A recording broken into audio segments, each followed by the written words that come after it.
What if I told you one man changed how we understand time, light, gravity, and reality itself, not through war or conquest, but with thought? His name, Albert Einstein. But before he rewrote the universe, he was just a quiet boy, lost, misunderstood, almost expelled. Born in 1879 in Ulm, Germany, Einstein wasn't a child prodigy. In fact, he spoke late. Teachers thought he was slow, but his mind was doing something rare, questioning, not just what is, but why is. A rebellion was already forming, quiet but unstoppable. When Albert was just one, his family moved to Munich. His father started a new business, electrical engineering. This was the dawn of electrification. The air buzzed with innovation, and while grown men chased profit, Albert watched, listened, and waited. They sent him to a Catholic elementary school. He didn't fit in. Jewish, quiet, obsessed with the invisible rules behind the universe. Other boys played games. Albert stared at light. Why did it move the way it did? Why was time so strange? At age 5, he was given a simple gift, a compass. But it wasn't the needle that fascinated him. It was the force, invisible, unseen, yet real. This moment cracked open the world. There were things that moved without touching. At 15, Einstein dropped out. His father's business failed. They moved to Italy, leaving Albert behind in Germany. He was lonely, but free. He read philosophy, taught himself calculus. No classroom could hold his curiosity. No rule book could define his mind. Instead of returning to school, Albert fled to Switzerland, a land of neutrality but also opportunity. He applied to the Zurich Polytechnic, failed the entrance exam, but his math score? Brilliant. They let him in. A mind like this was hard to ignore. At the Polytechnic, Albert met someone extraordinary, Mileva Maric, the only woman in his class, a fierce intellect, a kindred spirit. Together they studied, debated, and dreamed. Some say she helped shape his early work. Others say she was his intellectual equal. He graduated in 1900, top of his class, but universities didn't want him. He was too unconventional, too independent. He spent months jobless, living off hope, until a friend's father got him a position at the Swiss Patent Office. 1905, the year everything changed. By day, he reviewed inventions. By night, he reshaped reality. He published 4 papers in a single year on atoms, light, motion, and mass energy. Science would never be the same. Most believed light was just a wave. Einstein said, not always. He proposed light traveled in particles, quanta of energy. This explained the photoelectric effect. Light, it seemed, could knock electrons loose, a radical idea, one that would win him a Nobel Prize. What if matter and energy were the same, not similar, but interchangeable? Einstein showed that a small amount of mass could unleash enormous energy. His formula, E-MC2, 3 letters, one idea, the blueprint for both creation and destruction. At first, few noticed, but over time the world began to listen. In 1919, a solar eclipse proved his theory. Starlight bent by gravity. The newspapers exploded. Einstein disproves Newton. He became more than a scientist.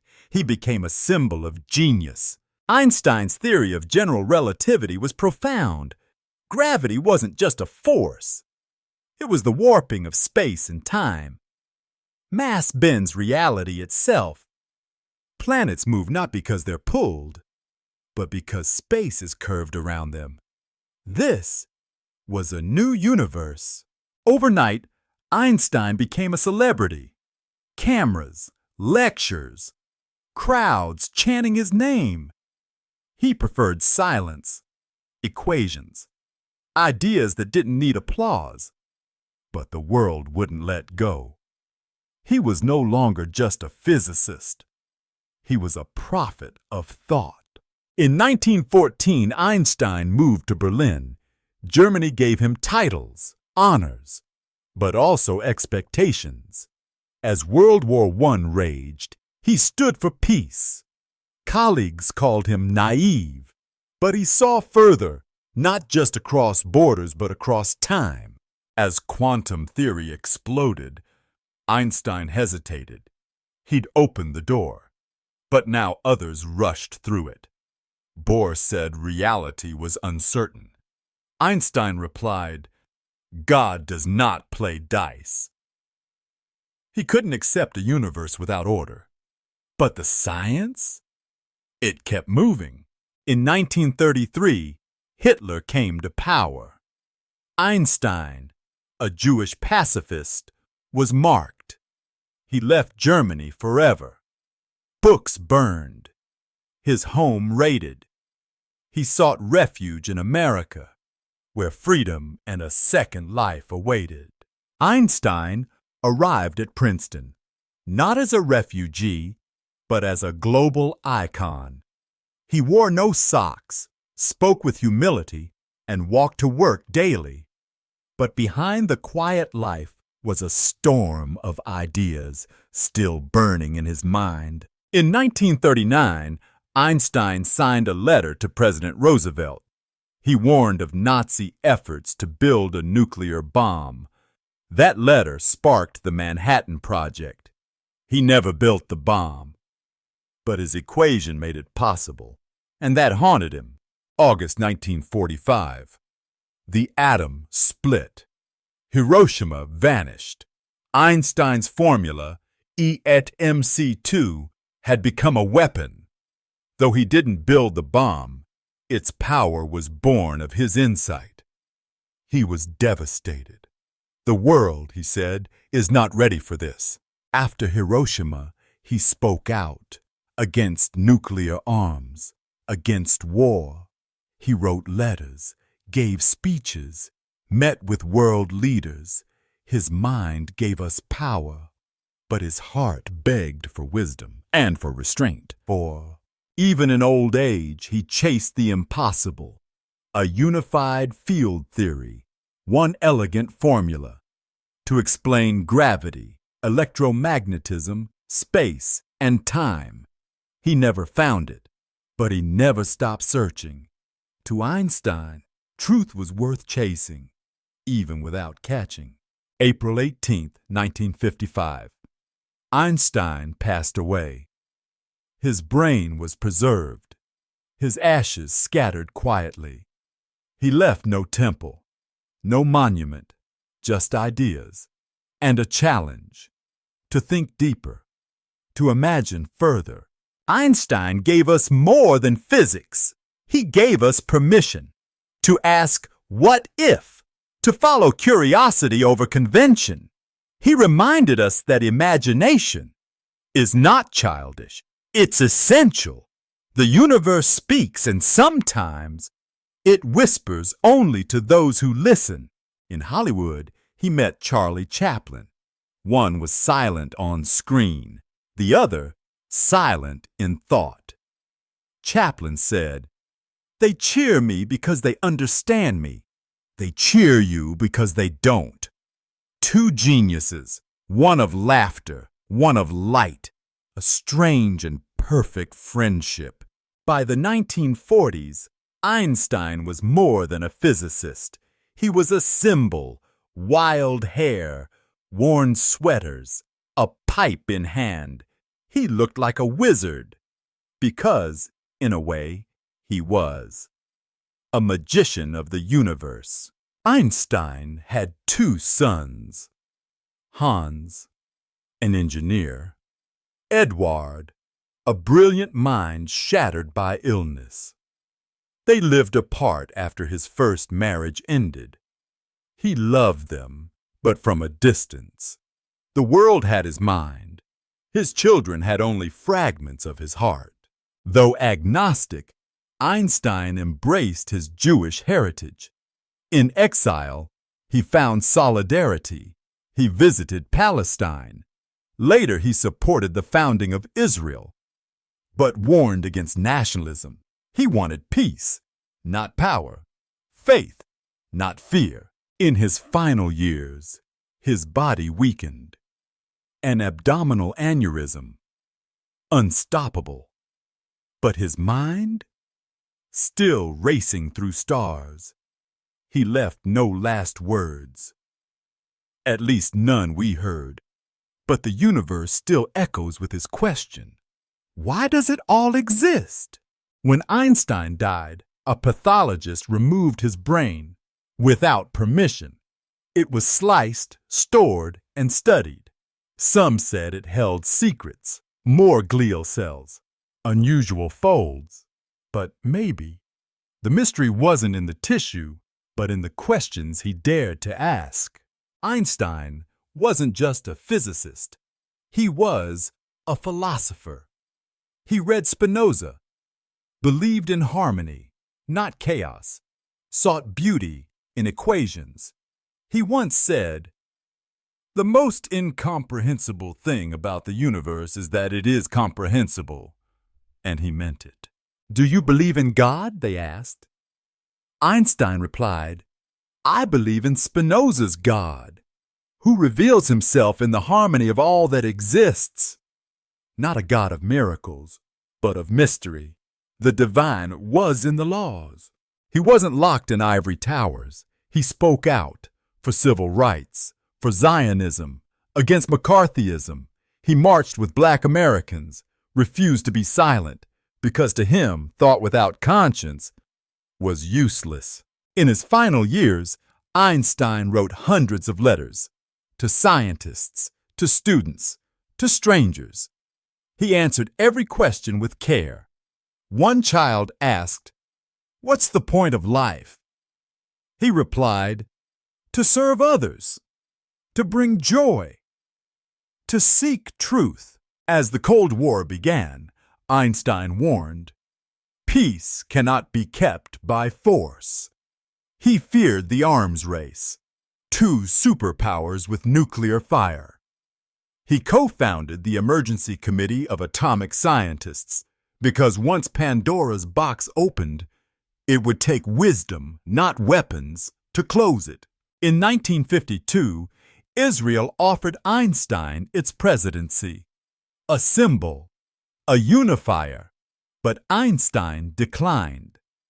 "I lack the natural aptitude and the experience to deal with people properly," he said. He knew where his strength lay, not in leading nations, but in unlocking the universe. His image circled the world, on posters, t-shirts, coffee mugs, tongue out, hair wild. But behind the icon was still a man, flawed, curious, restless, trying always to understand the music behind the math. Einstein left no famous last words. He died in sleep. But imagine if he had. Would it be a formula, a question, or maybe just silence, the kind that speaks louder than any sound? If Einstein walked among us now, what would he say? Would he marvel at quantum computing? Would he warn us about AI? Or maybe he'd smile, because we're still asking questions, still seeking truth, and that is the ultimate equation. To some, Einstein was just a physicist, but to millions, he was hope, a refugee, a pacifist, a thinker who never stopped asking, what is our place in the cosmos, and how do we make it kinder? Insanity is doing the same thing over and over. He never said that. Many quotes attributed to Einstein are fake. But maybe that's the price of being iconic. People don't just remember you, they remake you. Stephen Hawking, Carl Sagan, Neil deGrasse Tyson, all stood on his shoulders. He didn't just redefine physics, he redefined what a scientist could be. Curious, public, fearless, a voice, not just for science, but for sanity. Every GPS signal, every solar panel, every laser, they all whisper, Einstein was here. His theories aren't just in textbooks, they're in your phone, your watch, your world. Relativity isn't distant, it's personal. No, he didn't build a time machine, but his math proved time isn't fixed. It bends, slows, stretches. So in a way, Einstein didn't visit the future. He gave it to us. Einstein hated socks. He believed shoes did the job. He played the violin when stuck on equations, walked daily, kept notes on scraps of paper. To outsiders, eccentric. To him, every detail was either noise or a clue. To some, Einstein was dangerous. The FBI kept a 1,400-page file on him. They feared his pacifism, his politics, his voice, because powerful minds, when they speak truth, threaten fragile systems. He was awkward with crowds, but brilliant with students. He taught not what to think, but how to wonder. His lectures were more like riddles. He gave ideas, not answers. That's why his classrooms never truly ended. On his hospital bed, Einstein kept writing. Even as death approached, he scribbled formulas, equations unfinished, thoughts unspoken. He didn't fear death. He feared not understanding. He died as he lived. Curious, if he could send us one message, it might be this: never stop questioning. Truth isn't final. Ideas evolve. The universe waits for minds brave enough to chase beauty and accept uncertainty. Einstein didn't believe in a personal God, no miracles, no punishments, but he felt awe for the symmetry of the cosmos. He called it cosmic religion, where the sacred isn't in scripture, but in the stars. Einstein debated Bohr for years. He clashed with Heisenberg, even argued with Hilbert over relativity. But it wasn't ego, it was pursuit. To Einstein, truth was forged in conflict, not silence. Some say he failed math as a child. False. Some say he spoke 12 languages. Also false. The truth? Einstein's legend grew faster than his facts. Because when a mind bends time, so does its mythology. Einstein never left Princeton. He called it his quiet cosmic island. No palace, just thought.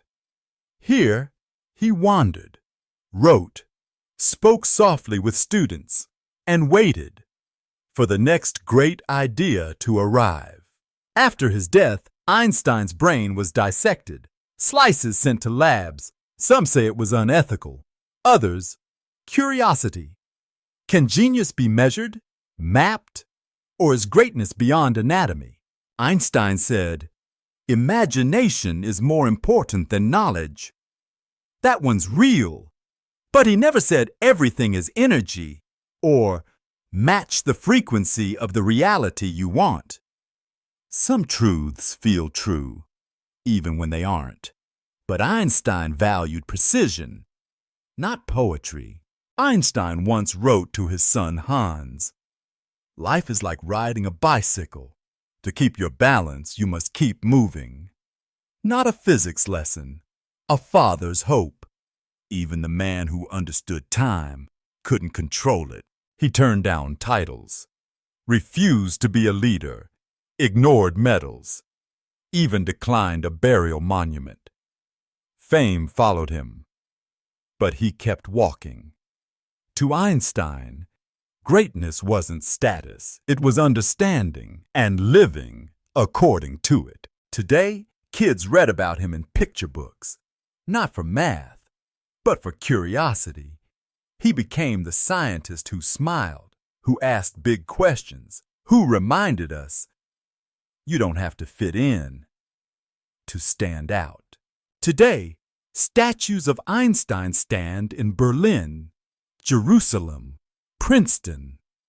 But the real monument is in minds that wonder, in students who stare at stars, in anyone who asks, "What if?" Because that's where Einstein lives now, in questions, not answers. In 1916, Einstein predicted gravitational waves, ripples in space-time. No one could prove them for a century, but in 2016, scientists heard them. From two black holes colliding, his whisper through the void finally reached us.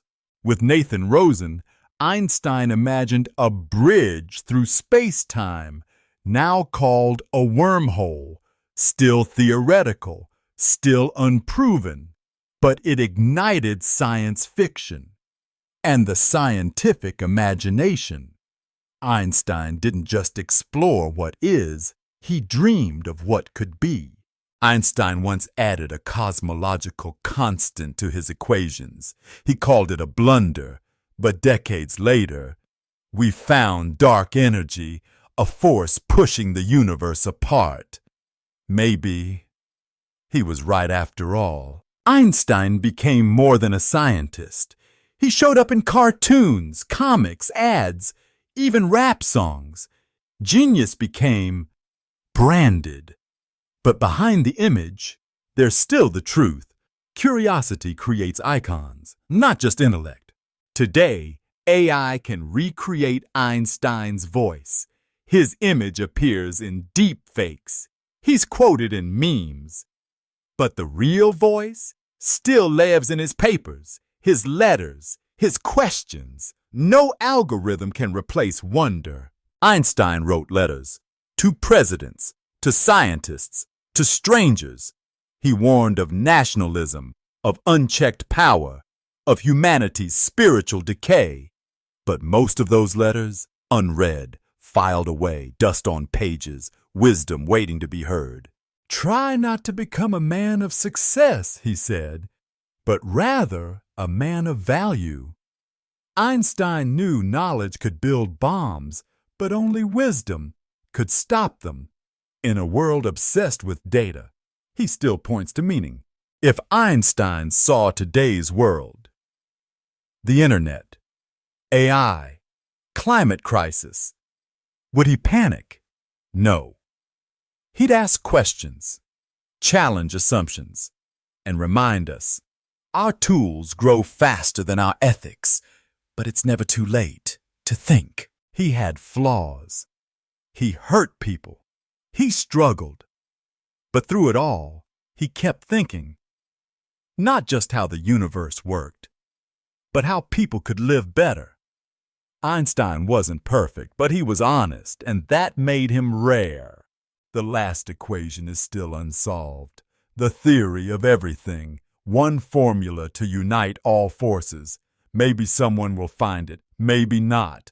But Einstein's real gift wasn't an answer. It was the courage to never stop asking. To physicists today, Einstein is still the summit. Not just for what he solved, but for how he asked. Feynman, Hawking, Sagan all called him a beacon. Because true brilliance doesn't just change science. It changes how we see ourselves. Across the globe. In Tokyo, Cape Town, Paris. Children learn his name. His ideas aren't confined to labs. They live in chalkboards, textbooks, and sparks of curiosity. He became the universal teacher, even in places he never visited.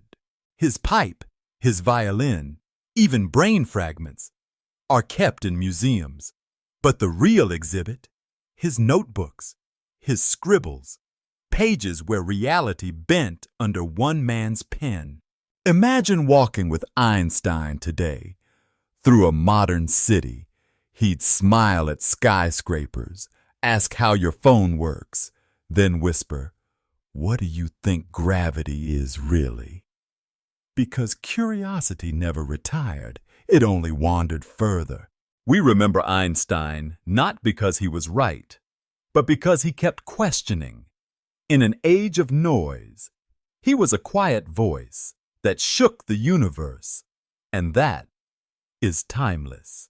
He gave us E equals MC2, but he also gave us this: peace cannot be kept by force. His true theory? That intelligence means nothing without compassion. Einstein didn't fear ignorance. He feared indifference. He said, "The world won't be destroyed by evil, but by those who watch and do nothing." To him, silence wasn't safe. It was betrayal.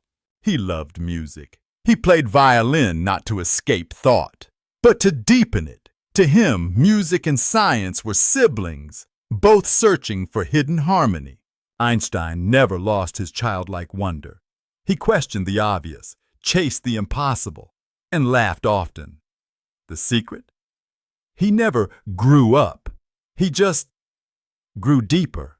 Einstein asked the universe big questions, and one by one it answered.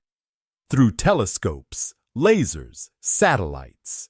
Proof came long after he left, because sometimes truth travels at the speed of light. Messy hair, tired eyes, unshakable fire. That's the real Einstein. He looked like a wizard, but worked like a miner, digging into reality one atom at a time. Einstein was brilliant, but also forgetful. Lost his passport, mismatched socks, spilled coffee. He wasn't perfect. He was human. That's why we believe him. Today he stares from dorm walls and coffee mugs.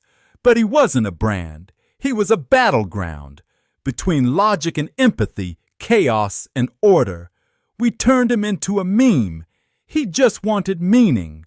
Every time you use GPS, turn on solar lights, or wonder about black holes, you echo his mind. He's not in the past. He's in the future you're walking toward. Wonder is heavy. It keeps you awake. It makes you lonely. But Einstein carried it anyway. Because truth, even when unfinished, was worth more than comfort. Einstein didn't finish everything, but he started something, and that spark passed from mind to mind. Still burns in labs, in books, in kids staring out windows during math class, from a boy staring at a compass, to a man bending space-time, from rejection letters to global fame. His life wasn't linear. It curved, just like gravity. Not E equals MC2, not relativity. His greatest equation? Curiosity plus courage equals discovery. Because knowledge can be memorized, but wonder must be lived. If Einstein had one more breath, one more sentence, he might not explain a formula. He might say, "Be kind, ask why, protect wonder." That would be enough. This isn't just the story of a scientist.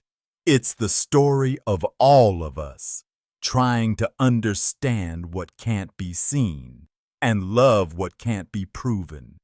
That's the Einstein in you. Don't let him fade.